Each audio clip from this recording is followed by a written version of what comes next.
Señoras y señores, en nombre del Centro de Estudios de Ética Aplicada de la Facultad de Filosofía de la Universidad de Chile, les doy la bienvenida a este cuarto módulo de nuestro curso sobre biopolítica y pandemia, dilemas éticos en el siglo XXI.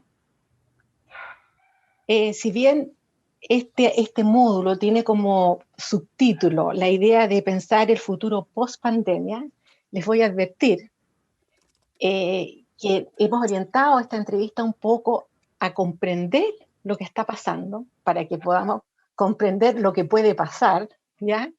Y sobre todo, en la medida que la pandemia se ha extendido en el tiempo, también es muy importante pensar y abordar el futuro de la pandemia misma, digo yo. Pienso entonces, quisiera que, a pesar de que esta otra línea, la idea de pensar o conversar sobre la realidad de la vida post pandemia está inmersa y va a salir y probablemente la comentemos, o está también en nuestro esquema de preguntas, quiero que entiendan por qué estamos también tomando otros puntos, ¿ya? Que son importantes para comprender la realidad y comprender la futura de realidad. Desde el presente entonces nos marcamos hacia el futuro. Antes de partir nuestra entrevista, que hoy día tenemos una entrevistada del ámbito de la medicina, ¿cierto? Del ámbito de la atención sanitaria, que es fundamental, ¿cierto? En esta época de pandemia, de crisis sanitaria que estamos viviendo. Para comprender esto un poco mejor, quiero hacer una breve introducción, ¿cierto?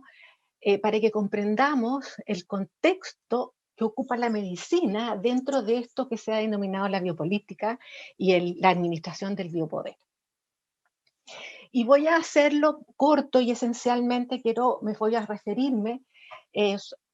para hacer este relato a un curso que dictó Michel Foucault a fines de los años 70 y que se llama Defender la sociedad.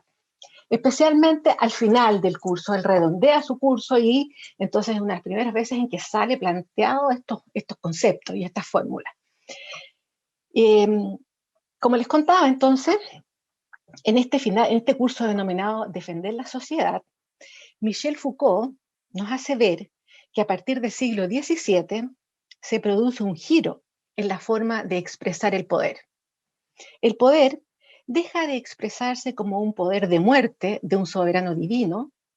para expresarse como la afirmación completa de la vida. El poder de muerte, es decir, esa posibilidad que tenía el soberano de poner de la vida sobre la base de que podía matarte, lo que se llamó el poder de la espada, deja el paso a otra manera de expresar el poder y que consiste, según Foucault, en una cuidadosa administración del cuerpo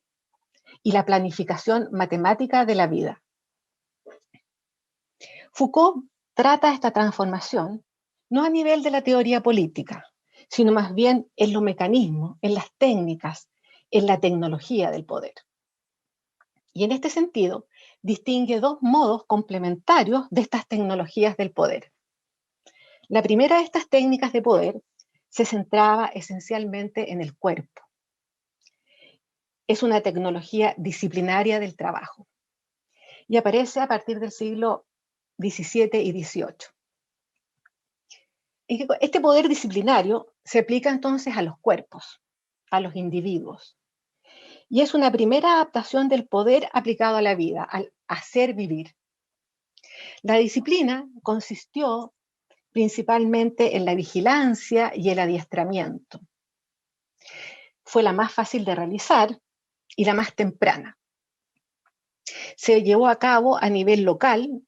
en formas intuitivas y empíricas, dentro del marco de las instituciones, como por ejemplo la escuela, el hospital,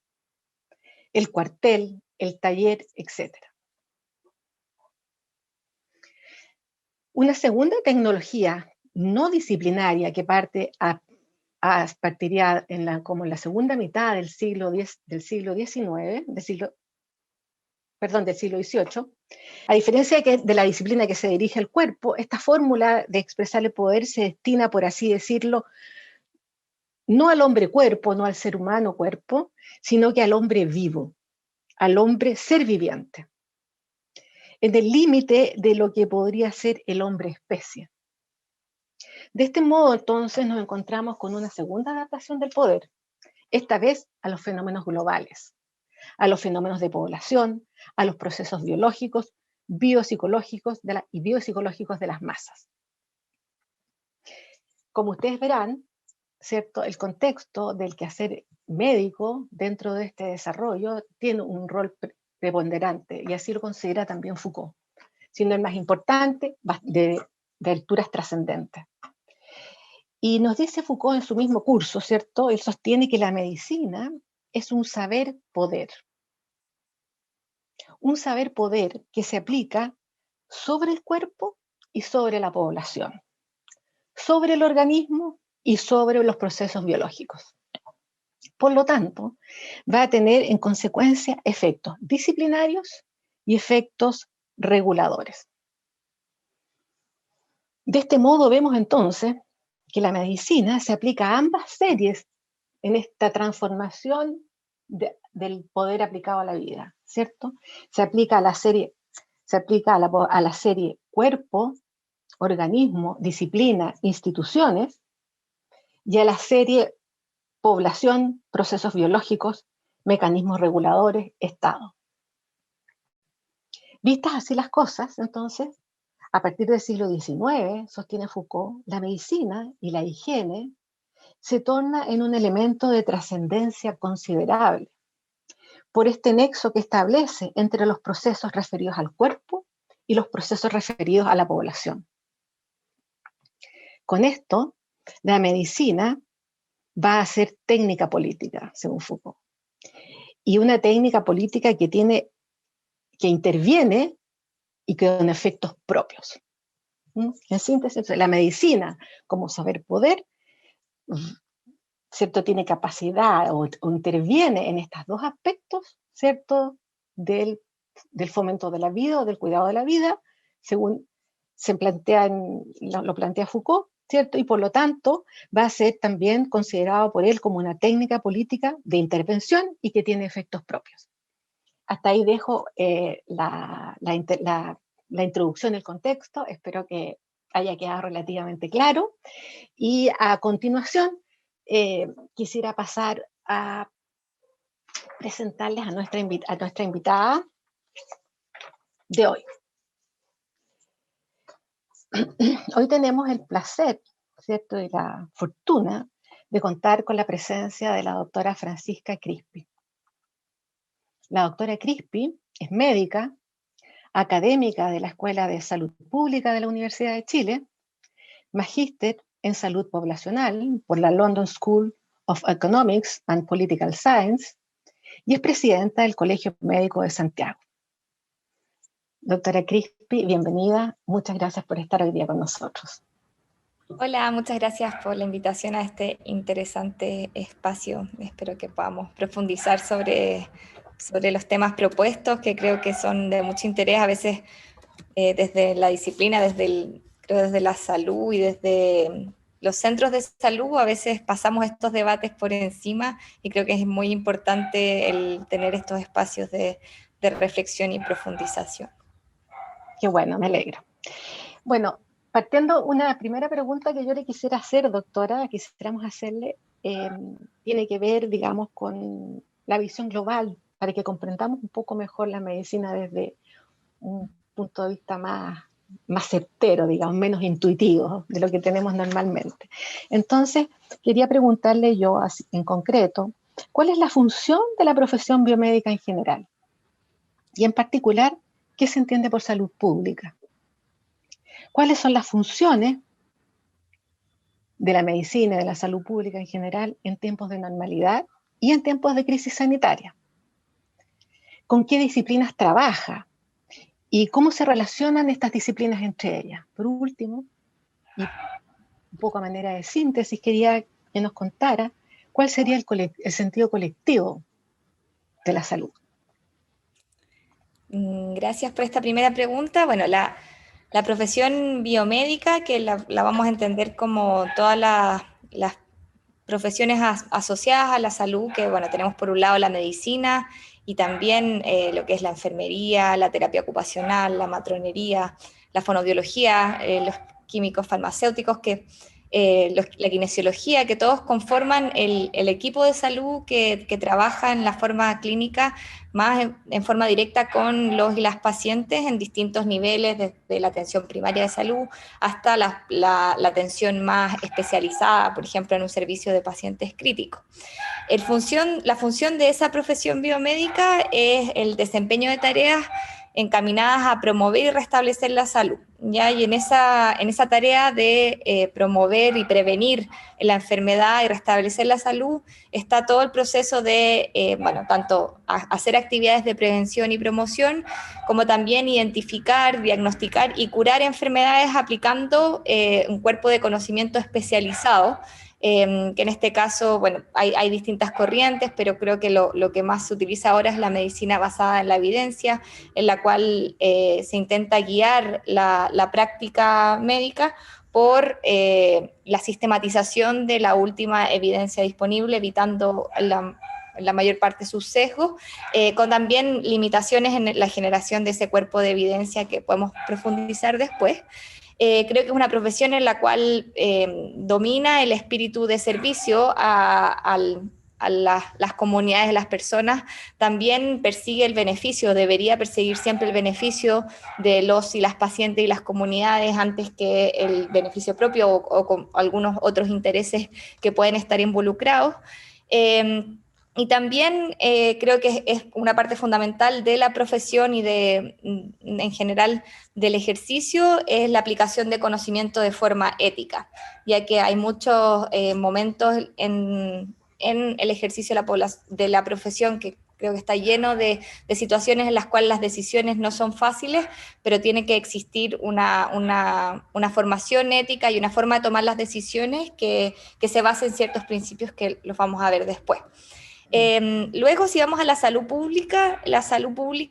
es una disciplina médica que integra el conocimiento de varias ramas de la medicina y de otras disciplinas también. Ahí Winslow lo describió como el arte y la ciencia de prevenir las enfermedades, recuperar la salud y evitar las consecuencias de la enfermedad mediante la acción colectiva de la población. En la salud pública creo que tenemos un componente que es mucho más colectivo, en el cual tenemos las acciones que son colectivas y también las individuales, que tanto el Estado como la sociedad civil generan para mejorar la salud de la población, tanto a través de la prevención como a través de la curación. Por lo tanto, su foco, a diferencia de creo que la profesión médica en su actuar más clínico, que bueno, también la profesión médica puede tener un foco importante en las comunidades, sobre todo la medicina comunitaria que se ejerce en nuestro país en la atención primaria de salud, tiene un rol más comunitario. Quizás la salud pública además va viendo los distintos niveles y llega a un nivel que puede ser incluso nacional o internacional, en cómo a través de políticas públicas o la organización de nuestro sistema de salud podemos preservar la salud. Y también la salud pública tiene es una disciplina que conversa mucho con otras áreas que no son propiamente el sistema de salud específicamente, que son, bueno, en lo más quizás específico son ciencias biológicas, las disciplinas con las que conversa, las ciencias básicas, médicas, pero también las ciencias sociales, en general la economía, la administración, la demografía, la bioestadística, la bioética, creo que son disciplinas que conversan muy cerca. Y ahí también ver que, bueno, la salud, si la vemos de una manera más amplia, que no es solamente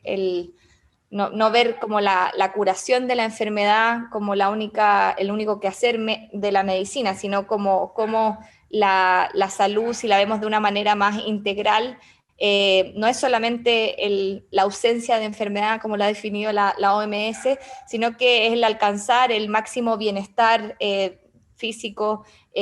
psicológico y social. Y en ese alcanzar ese máximo bienestar y el desarrollo y la potencialidad de los individuos y de las comunidades,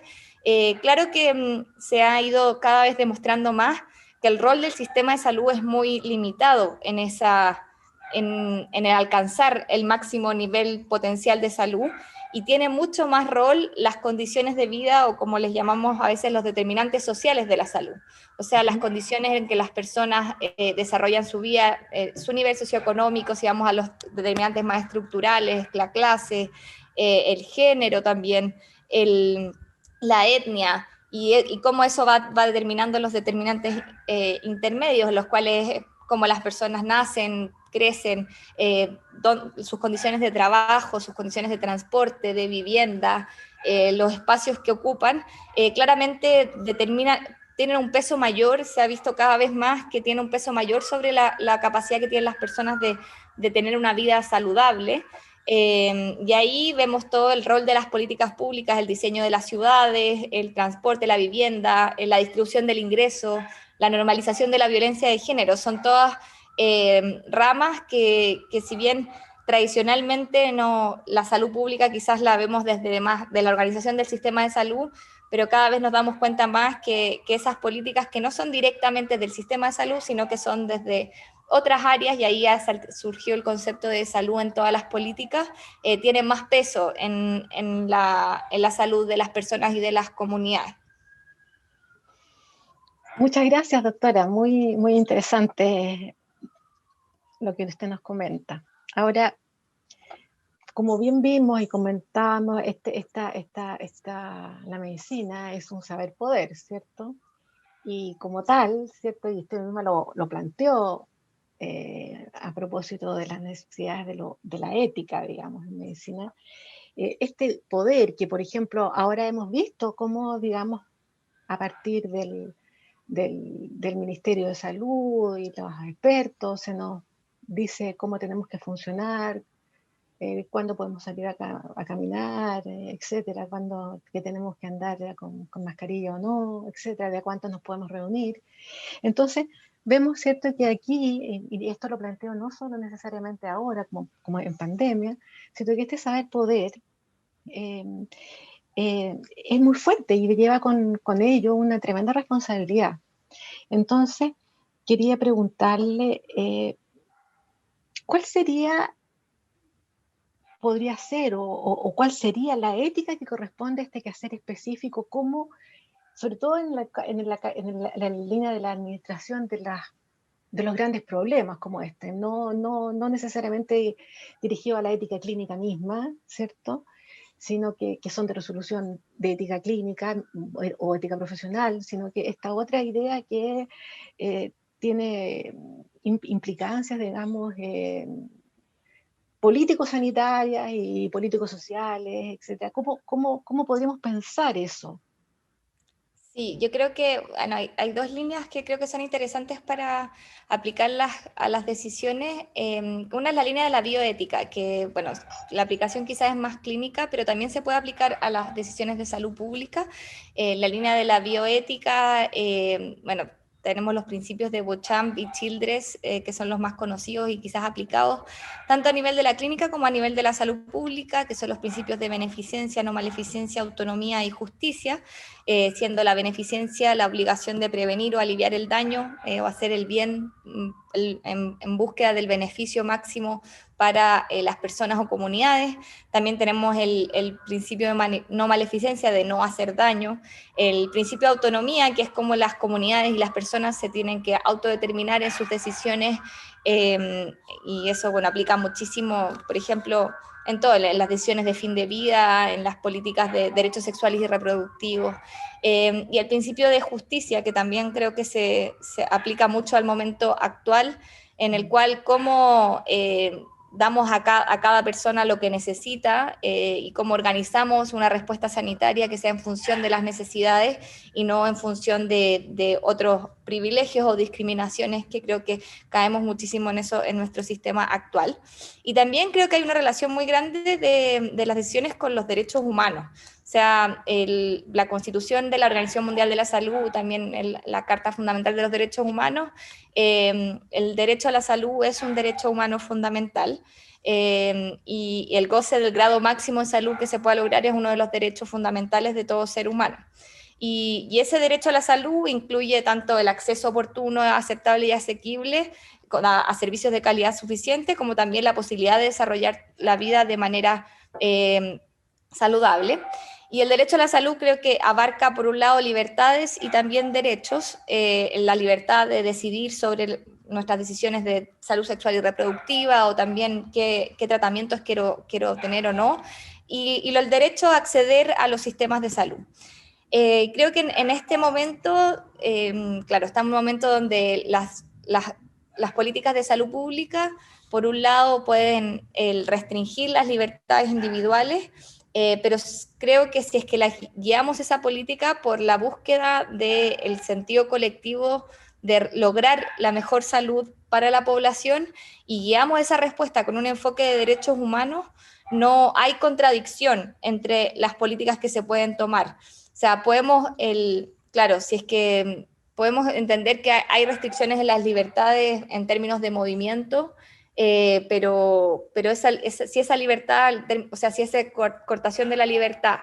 se acompaña de una estrategia que sea coordinada, que sea de apoyo a las familias que tienen menor nivel socioeconómico, de no discriminación, de apoyo por las consecuencias negativas en términos de violencia de género, eso puede llevar a el que tengamos una menor afección colectiva de la salud en general. Y hemos visto como a los países que les ha ido mejor en esta pandemia, creo que son los que tomaron un enfoque como más quizás restrictivo al principio, pero luego ahora pueden vivir de una manera mucho más normal y han logrado atender a la eliminación del virus, siendo que nosotros seguimos con políticas que creo que han sido un poco intermedias en términos en las cuales no ha primado totalmente la salud colectiva como la primera prioridad o el derecho a la salud de las personas, sino que se ha mezclado con otros intereses que nos hacen hoy día lamentar, creo que bueno, tantas muertes y también que nuestro sistema de salud esté incapacitado para responder a otros problemas de salud en todo este tiempo.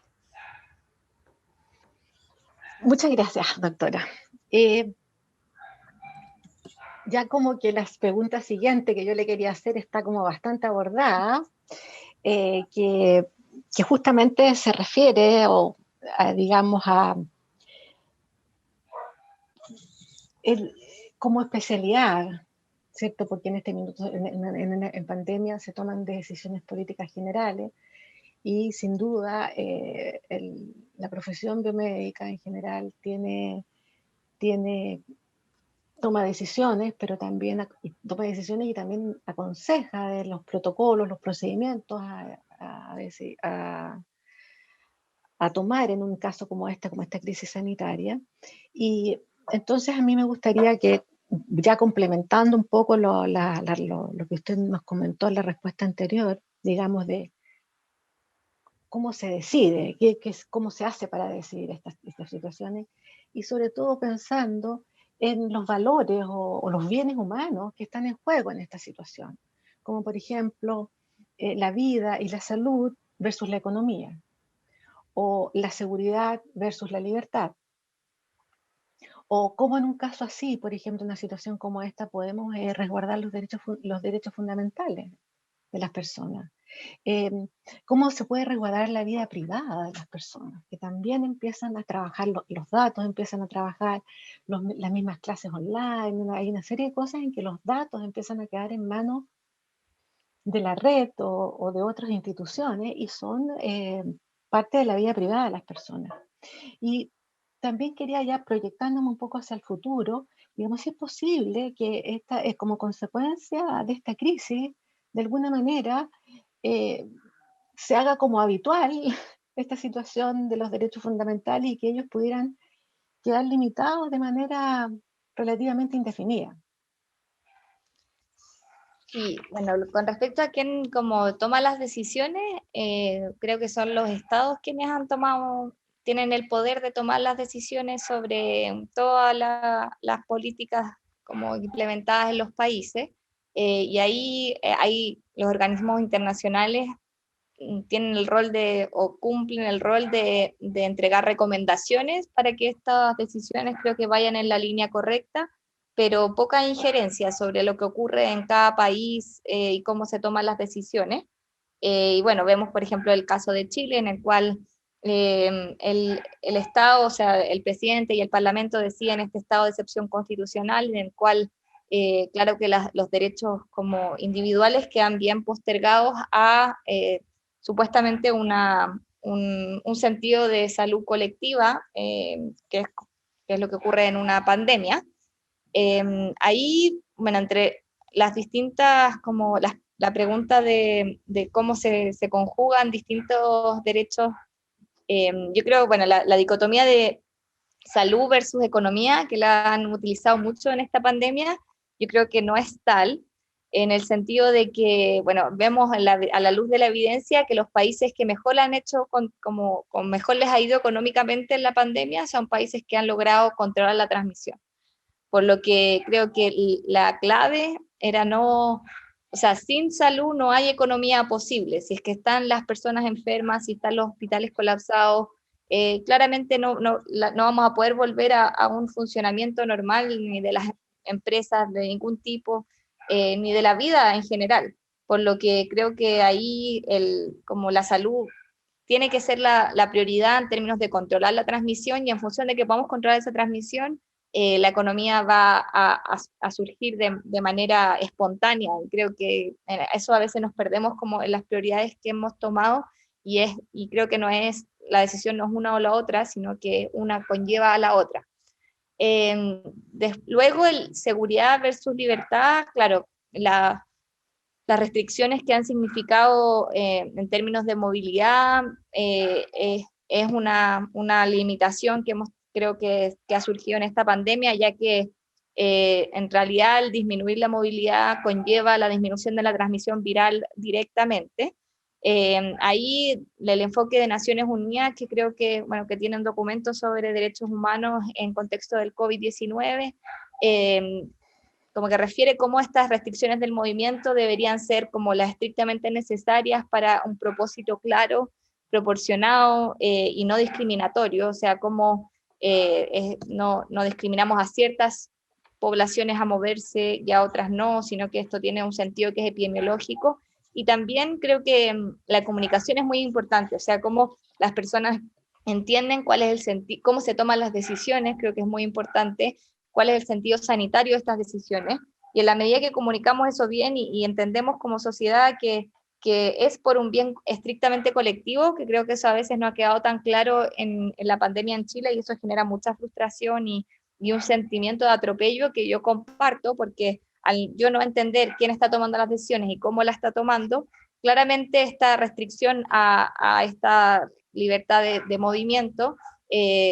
resulta como desconocida y no tiene un fin claro, pero creo que se puede hacer de manera distinta, o sea, como el caso de Nueva Zelanda o Australia, súper claro, como las restricciones se tomaron con dureza, pero con una comunicación muy clara, y lograron eliminar el virus en el año 2020, y ahora viven una vida normal, que creo que se puede, o sea, es posible tender a la eliminación del virus, pero tenemos que tener como políticas acordes a eso, y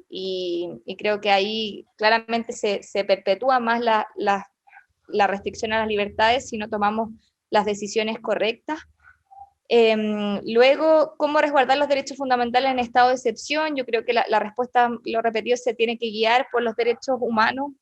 Tenemos que el entender los riesgos y beneficios de cada decisión que tomamos y transparentarlo, y poder medir los resultados y consecuencias de cada una de estas decisiones tomadas, y la consecuencia como de mantener de manera indefinida los derechos como coartados. Creo que con la vacunación hay una luz de esperanza de que vamos a poder tender a un estado en el cual en un futuro eliminemos el virus y podamos de nuevo transitar entre países sin como tanta dificultad, pero creo que en el corto plazo, por ejemplo, todo lo que es migración internacional, que sí es un derecho humano fundamental, sí va a quedar como postergado en función de la seguridad y de la salud de las poblaciones, ya que hay un cuidado claro, que el virus se mueve con las personas, y creo que en la medida que esas restricciones no sean discriminatorias a ciertos grupos particulares, es una consecuencia secundaria de preservar el derecho a la salud de las personas. Con respecto a lo de los derechos digitales o lo de la privacidad, creo que es un tremendo tema, ¿no? Es bien impactante el caso de Corea del Sur, por ejemplo, en el cual toda la trazabilidad la hacen mediante los teléfonos. Entonces, las personas como cuando van a un restaurante tienen que escanear el código QR, o si entran al metro o si van al trabajo. Entonces, después la trazabilidad se hace de forma automática, porque si tú te contagias, le cuentan a todo tu entorno automáticamente para que haga la cuarentena, y hay como una fiscalización de esa cuarentena que es como súper, que a nosotros nos suena muy extrema. Pero bueno, ellos lograron controlar el virus con esas medidas como ultra restrictivas, como a través de la trazabilidad mega restrictiva y como súper invasiva. Y bueno, no sé, nosotros se nos han muerto más de 30.000 personas por esta enfermedad. Ellos les ha ido mucho mejor. Creo que es súper difícil o sea, la decisión se hace fácil cuando sabemos que las decisiones se están tomando por la salud colectiva y sin intereses secundarios, pero claro que la desconfianza está, y entiendo que los riesgos son enormes de que esos datos caigan en malas manos y que puedan como servir de un control social como eh, indeterminado. Así que creo que esa respuesta no la tengo. Sí, como mi alma saludista me dan ganas de que podamos controlar esta pandemia con todas las herramientas, pero no. Claro, es un tema súper delicado ese como del control total y de la vida privada, en el fondo, de cómo te mueves. Bien difícil para aceptar, por lo menos en Occidente. Yo creo que hay una postura probablemente estos países, los países asiáticos, más dispuestos, pero es un tema difícil, es un tema muy delicado y complejo.